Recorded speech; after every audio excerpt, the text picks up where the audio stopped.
Hey, podcast listener, even if you are alone in your entrepreneurial journey, know that today, right now in your earbuds, you are joined by thousands of entrepreneurs from all around the globe seeking to grow better, more profitable, location-independent businesses. If you'd like to learn more about what we do and download our entire back catalog, check out tropicalmba.com. Yeah, buddy, happy Thursday morning. Okay, I got some bad news for you, but I also got some good news for you. The bad news is the Bossman got on an airplane, and he did that before we got a chance to record this episode. The good news is I'm going to play one of our favorites of all time. In fact, an episode that I felt pretty uncomfortable about when we first published it. But since that time, this was 3 years ago now, we've gotten tons of email talking about how this was a really important episode. For those of you who haven't been listening for the last 3 years, we're going to replay it and give you a chance to listen to the Tao of the Hustle. Maybe it'll give you a little insight into our mindset at this time in our lives.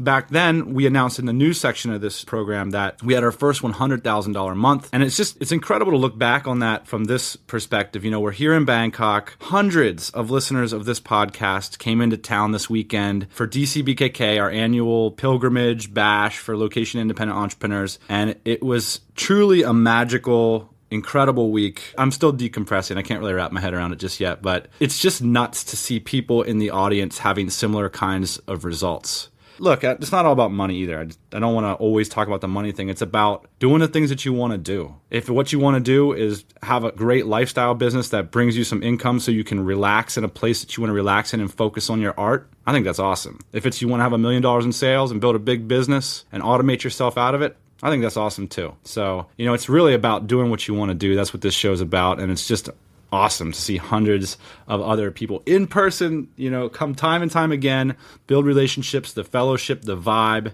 Hopefully I can get a microphone between me and the Bossman next week, and we can share some of our experiences from DC BKK. In the meantime, while I chase down the Bossman in Japan, I will play for you one of the listener favorites from 3 years ago, the Tao of the Hustle. If you want to leave a comment for us, say hi, or give us some feedback, you can do so at tropicalmba.com/hustle.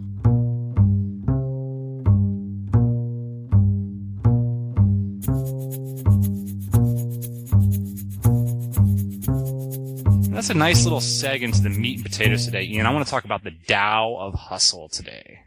So I was just thinking a lot about hustle this week because I'm seeing a lot of, I just wanted to define what it meant, what it means to be a hustler, because everybody's always saying, right, you know, oh, what am I doing this week? Well, I'm hustling, and I'm tweeting about the fact that I'm hustling, and I'm hustling this week, and that's kind of like everybody gets universal nods. Like everybody's like, yep, he's hustling. That's good. And sometimes I question, you know, what do we mean here? What do we mean by hustling? Because I don't necessarily think that when people say they're hustling, they're necessarily doing the things that a hustler would do. We're going to talk about the 6 principles that make up our Tao of the Hustle.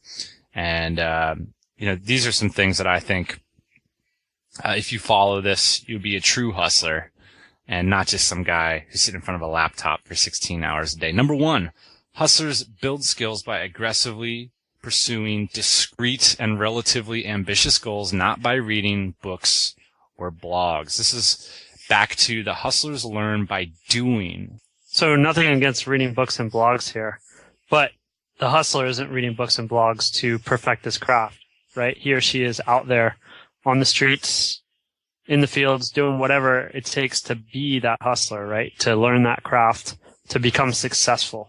That's exactly it. And we're talking about craftsmen here. You know, you can't just be some guy who has all the right opinions about something. You absolutely need to be in the field implementing this stuff, making it happen. That's the difference. That's the hustle right there. That's the difference. What's the alternative of a hustler? Is it a chump? Sucker? A sucker MC? I'm not sure. Like what Venkat says on Ribbon Farm, they could be like the economic losers.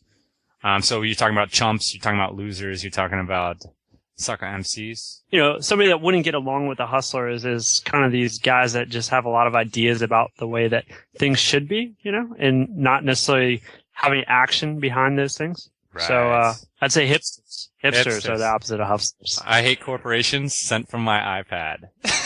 Yeah. Classic.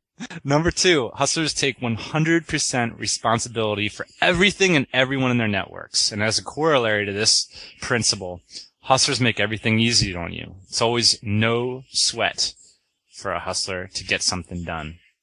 What do you mean? What do you mean about taking 100% responsibility for everything and everyone in their networks? Especially, this is true, I think, in our organization. It's really important that we take responsibility for everyone in our network and on our payroll. So if they're not succeeding for our company, then we're not succeeding. So I think it's important to identify or to kind of align yourself with everyone, and to say, hey, if this is working out, then we're not working out. And I take responsibility for that because I hired this person, or I mentored this person, or I created this position for this person. I mean, it's ultimately, at the end of the day, it's your responsibility to make sure shit goes the right way.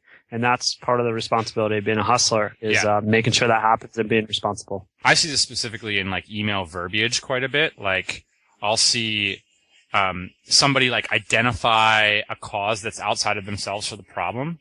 And I feel like this is a common phrase we use, Ian. We say there's no margin in it. There's no margin in identifying a third party that caused a problem, right?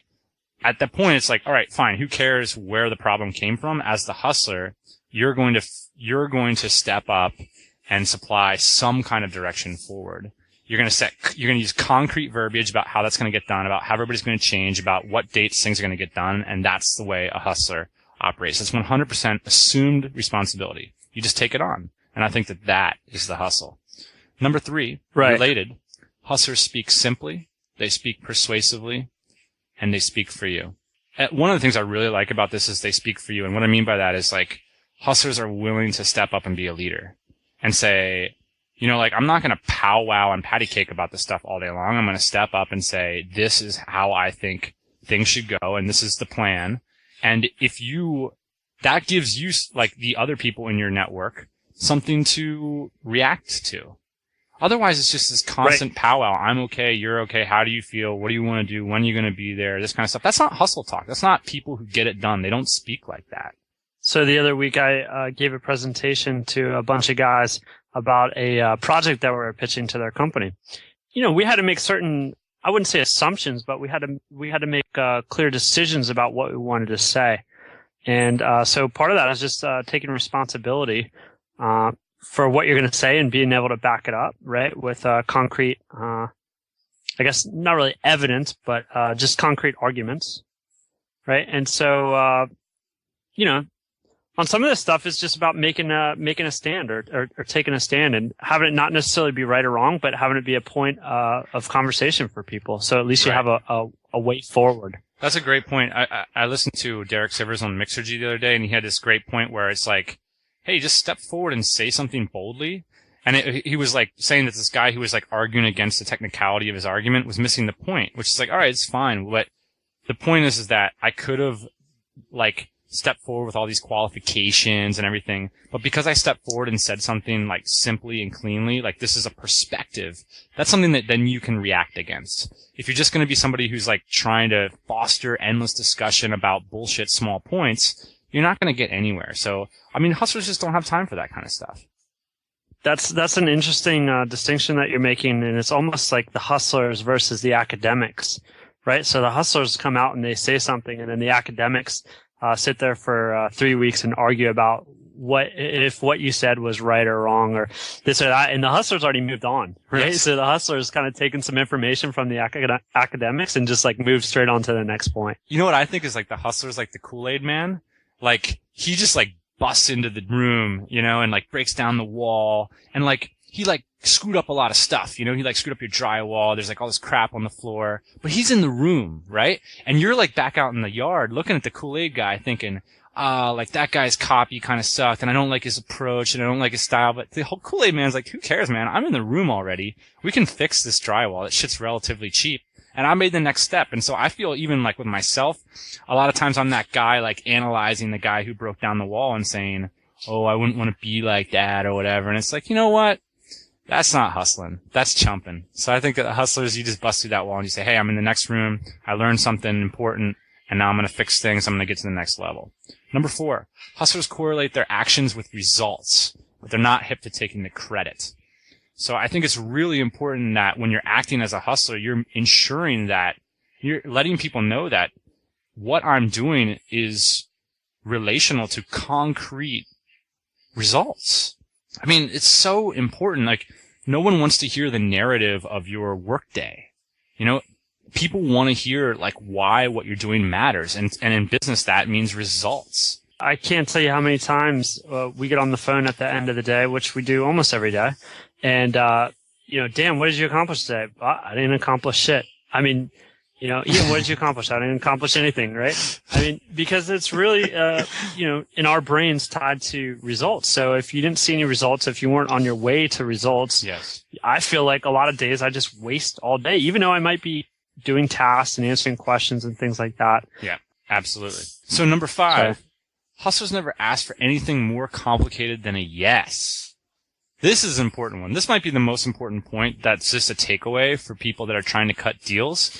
I mean, so many people are trying to cut deals with me and they make it difficult. It's like, man, like if you're asking for resources or money or time or any of this stuff, like get it all set up so that all you need is for that person to say yes. I mean, that demonstrates that you're competent, that you care, and that you're willing to take responsibility. I mean, that's the hustle. I mean, let me give you something so simple. Like the smallest deal possible, Ian, is getting a cup of coffee with somebody, right? Oh, this is a nightmare. You know, this whole question that everybody starts using, how about do you feel about grabbing a cup of coffee sometime? Even if yeah, they you say, know what my if they response say the is? feel, like, well, okay, it's bad enough that you want me to figure out what beverage, or where we're going to be doing this, when we're going to be doing this, and even if I want to be doing this, but you want to know about my feelings too. It's like, right. Jesus Christ, I gotta write a 5-paragraph essay to this person about a cup of coffee. You know, it's too much. Like, give me a yes. I'm gonna be at Starbucks at 8 p.m. on Wednesday night. Could you swing by? It would be fun, and here's the reason. Just make it easy on me. Just make me say yes, man. I don't want to have to do all this due diligence in order to engage in a deal with you. That's right. So I got an email this week. Hey, Ian, when can you stop by our office? I wrote back, I'm available Tuesday this time, Thursday this time, Friday this time. I gave him 3 days. Now, there's 3 days, like, they might not work, but at least he has the opportunity to come back and say, how about Monday at 12, right? Not, what time are you available this week? That's the worst question ever. Do you want to get some coffee this week? Yeah, absolutely. And another thing I think about this is, and one piece of advice I always give to people seeking investment, is I say, think about your investment or your company or your opportunity or your anything as like a loaded up cargo ship, or not a cargo, it's just like an exploration ship heading to South America to look for gold, okay? It's like, it's leaving from Amsterdam, and it's this voyage that's riches await the other side of this voyage. And you're the captain of this ship, as the person asking for something from the financier on the docks, and your crew's on that ship, the rice is on the ship, and you're leaving. And I think this idea of like, hey, this is going to happen with or without you. There's momentum to this idea. There's an inevitability here. Like, all we need is your basic sign-off. Like, we don't need your input's fantastic, but we don't need it. It doesn't rely on any effort from you. Like, this is a ship leaving the harbor for riches, and we would love to have you. And that's it. It's just, hustlers only need a yes. And I think this is one of the things that I see that people, they're deferential to powerful people, right? So they think, this guy's got a bunch of money, this guy's got a bunch of influence. Why would I define for him something? Here's the thing about being an info entrepreneur. Definition is like the most difficult thing in the world. I don't have enough time to define for all of my team members what to do, right? I just don't have enough time. And so the biggest thing that they can do for me is define what they're doing. And it's the same thing with investors. It's the same thing with anybody. And I think a lot of newbies make the assumption that because this person's powerful and busy and all this stuff, and they have all this knowledge, that I'll let them weigh in. I'll let them define the terms of this, and then I'll get this. But what ends up happening is that they just ignore you, right? Because they're too busy to make yet another definition. There's so many things in my immediate scope of concern that I haven't yet defined. Now, if some non sequitur person's going to come along and have me do more definition, I just don't have the resources for that. Totally agree with you. It's super hard to come up with good ideas in the first place, and then when you got to come up with them for everybody else, yeah, it's not going to happen. It's not going to happen. It's just, it's a bad thing to rely on. Now, I don't want to say asking powerful people for good ideas isn't a good idea. In the right context, of course, when you're asking their advice or when you're interviewing them for your blog or whatever, that's great. But when you want to get money out of them or cut a deal with them, you don't want to have them do all this upfront due diligence in order to get involved with the deal. And finally, Ian, number 6, this is something you're intimately familiar with. Hustlers invoice. Yeah, buddy. If you're not gotta invoice. If you're not doing anything important enough to issue an invoice after you're done doing it, you're not a hustler. And so I think the first question you got to ask yourself is, what am I going to invoice here, and how am I going to increase the volume of invoices I'm creating? And that's just a throwaway comment, but it's not so simple. I mean, you got to ask yourself, so many people get involved in online business and they're not thinking about invoices.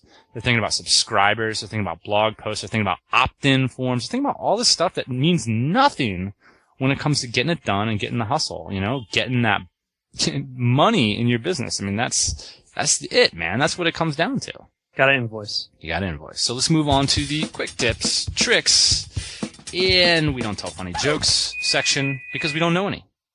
So I got 2 quick tips here. Ian, have you installed the Reddit Enhancer plugin into your Chrome browser? How has it wasted more time for you on the interwebs? Yes, I have, Derp. And Mr. Derp's a lot. King of the Derpians. It is working quite well. Yeah, it's pretty cool. So you can customize your feeds, your Reddit feeds. Actually, I just found a Reddit San Diego feed, which is pretty interesting. Maybe I'll meet some cool people on there. So yeah, you can customize your Reddit feeds. So here's the thing, install Reddit Enhancer if you're a Reddit user. If you're not a Reddit user, I actually would recommend it. I mean, I think Reddit is the coolest website on the web.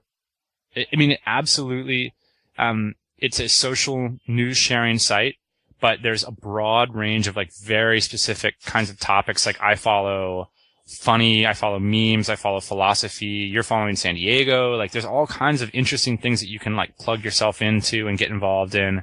And, maybe better than almost anything else on the site is the sense of humor that Reddit users have is hilarious. I mean, you're going to get way more giggles out of a 10-minute session on Reddit than you would watching stand-up comedy on YouTube. So absolutely recommend becoming a Redditor. A lot less raunchy than 4chan, although I do like me some 4chan every once in a while. We'll link up to both of those sites. And finally, a quick tip from the new TMBA intern, Amir. Man, Amir is just a wealth. Amir is going to destroy our quick tip section. This guy is absolutely just a wealth, a fountainhead of knowledge. Anyway, turn me on to the Flux app. Flux works for both Windows and Mac OS. It actually changes the color temperature of your screen automatically when the sun sets. And so you don't have that bright white light on your computer. Computers are designed to basically work in sunlight. And so Amir's point, which I'm not quite sure I don't know the accuracy of this, is that computers could trick your brain into thinking it's still daytime if you're staring at them all night long. And so it basically changes the color temperature. I've used this for a couple of days. I actually really like the app. Makes your screen warm and nice at night. And hey, it's a lightweight app. It's simple. It takes absolutely 2 seconds to install into your computer. So check it out if you're interested in being friendly on those eyes. How are your eyes, Ian? You got prescription Coke bottles yet, or what's going on over there? No, you know what the problem with my eyes is that I'm noticing is when I look at the screen for a long time and I try and look pretty far away, it takes a good 5 seconds to focus, and I hear that's the beginning of the end. So I'm trying to stretch my eyes. I'm trying to look up more often. That is. But no, I think I'm good. I can hear taps on the bugle, buddy. It is the beginning of the end for you. In T-2 years, you're gonna be all strapped up with the prescription lenses. Oh man, bald and with glasses. I'm so screwed. All right, guys. Thanks for joining us this week. We'll see you next week, Thursday, 8 a.m. Eastern Standard Time. Hey, thanks for listening to the Tropical MBA podcast. You can go to tropicalmba.com, get access to hundreds of back episodes and all kinds of other goodies. Load up your iPod. That is the cheapest way to fly business class on your next international flight. We will see you next Thursday morning, 8 a.m. Eastern Standard Time.